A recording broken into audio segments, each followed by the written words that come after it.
അനുഗ്രഹ വചസ്സുകൾ.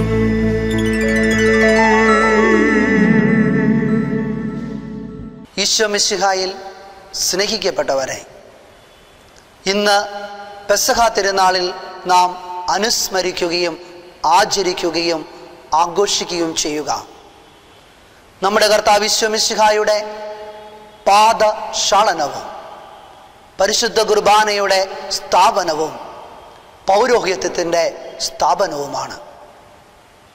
നമ്മുടെ കർത്താവ് ഈശോ മിശിഹ ശിഷ്യന്മാരുടെ പാദങ്ങൾ കഴുകിക്കൊണ്ട് വിനയത്തിൻ്റെയും സ്നേഹത്തിൻ്റെയും മാതൃക നമ്മെ പഠിപ്പിച്ചിരിക്കുകയാണ്. പരിശുദ്ധ കുർബാന സ്ഥാപിച്ചുകൊണ്ട് എന്നും മനുഷ്യനോട് കൂടെ വസിക്കുവാനായിട്ടുള്ള ദൈവത്തിൻ്റെ ആഗ്രഹത്തിൻ്റെ കഥയാണ് നാം ഓർമ്മിക്കുക.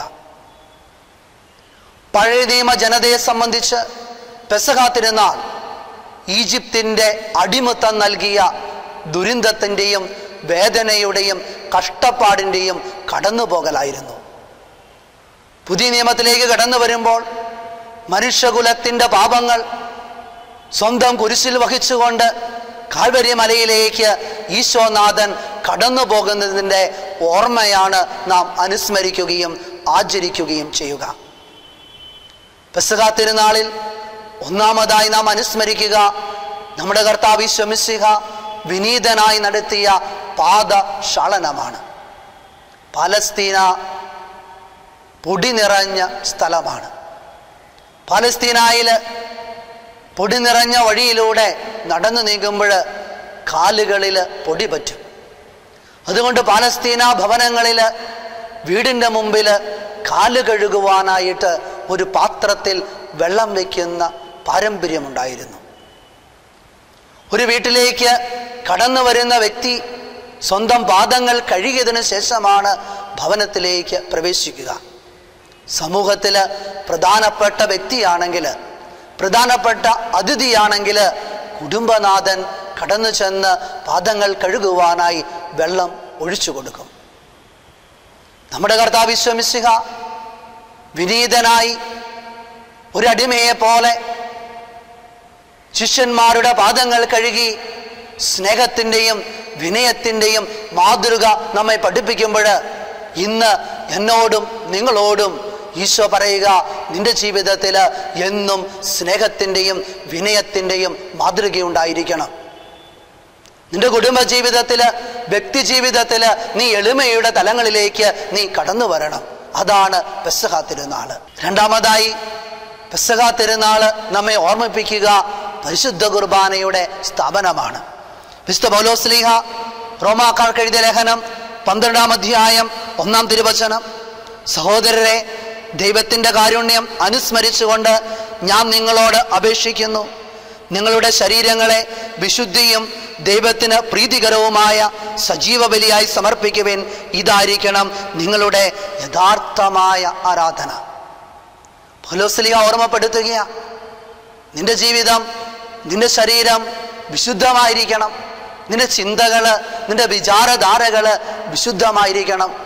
നിന്റെ കൈകളും കാലുകളും പാദങ്ങളും കണ്ണുകളും കാതുകളും വിശുദ്ധമായിരിക്കണമെന്ന് പൗലോസ്ലീഹ നമ്മെ ഓർമ്മപ്പെടുത്തുകയാണ്. അതായത് പൗലോസ്ലീഹ നമ്മെ പഠിപ്പിക്കുക, നിന്റെ ജീവിതം ഒരു ദിവ്യകാരുണ്യം ആയിത്തീരണം. സ്നേഹമുള്ളവരെ, ഓരോ വിശുദ്ധ ബലിയിലും ഞാനും നിങ്ങളും പങ്കെടുക്കുമ്പോൾ നമ്മൾ ആഴത്തിൽ നമ്മുടെ നെഞ്ചോട് ചേർത്ത് വെച്ച് ചോദിക്കേണ്ട വലിയൊരു ചോദ്യമുണ്ട്. ഞാൻ ഒരു ദിവ്യകാരുണ്യമായി തീരുവാനായി പരിശ്രമിക്കുന്നുണ്ടോ? ഞാൻ പരിശുദ്ധമായ ജീവിതത്തിലൂടെ നടന്നു നീങ്ങുവാനായി പരിശ്രമിക്കുന്നുണ്ടോ? അതാണ് ഈ പെസഹ തിരുനാളിൽ ഈശോനാഥൻ നമ്മെ ഓർമ്മപ്പെടുത്തുക. പൗരോഹിത്യ സ്ഥാപനം കൊണ്ട് അവിടുന്ന് ഈ ലോകം മുഴുവനും ബലിയർപ്പിക്കുവാനായി പുരോഹിതരെ നിയമിച്ചതിൻ്റെ ഓർമ്മയാണ് ഇന്ന് പുതുക്കപ്പെടുക. അതുകൊണ്ട് പ്രിയപ്പെട്ടവരെ, ഈ ലോകം മുഴുവനുമുള്ള എല്ലാ പുരോഹിതർക്കും വേണ്ടി പ്രാർത്ഥിക്കുവാനായി നമുക്ക് പരിശ്രമിക്കാം. ഈ പെസഹ തിരുനാളിൽ ശിഷ്യന്മാരുടെ പാദങ്ങൾ കഴുകി വിനയത്തിൻ്റെയും സ്നേഹത്തിൻ്റെയും മാതൃക നമ്മെ പഠിപ്പിച്ച ദിവ്യകാരുണ്യ ഈശോയുടെ മാതൃകയെ നമ്മുടെ ജീവിതത്തോട് ചേർത്ത് വെച്ചുകൊണ്ട് പരിശുദ്ധ കുർബാന ജീവിതത്തിൽ അനുഭവമാക്കി നിന്റെ ജീവിതത്തെ ഒരു ദിവ്യകാരുണ്യമാക്കി മാറ്റി നിർത്തിക്കൊണ്ട് ലോകം മുഴുവനുമുള്ള എല്ലാ പുരോഹിതർക്കും വേണ്ടി പ്രാർത്ഥിച്ചുകൊണ്ട് ഈ പെസഹ തിരുനാള് വലിയ ദൈവാനുഗ്രഹത്തിൻ്റെയും ദൈവകൃപയുടെയും നിമിഷങ്ങളാക്കി നമുക്ക് മാറ്റാം. അതിനായി കാൽവരി മലയിലേക്ക് നടന്നു നീങ്ങുന്നതിന് മുമ്പ് ശിഷ്യന്മാരുടെ പാദങ്ങൾ കഴുകിയ ദിവ്യകാരുണ്യ ഈശോ നമുക്ക് അനുഗ്രഹം തരട്ടെ എന്ന് ആശംസിച്ചുകൊണ്ട് ദൈവം നിങ്ങളെല്ലാവരെയും അനുഗ്രഹിക്കട്ടെ.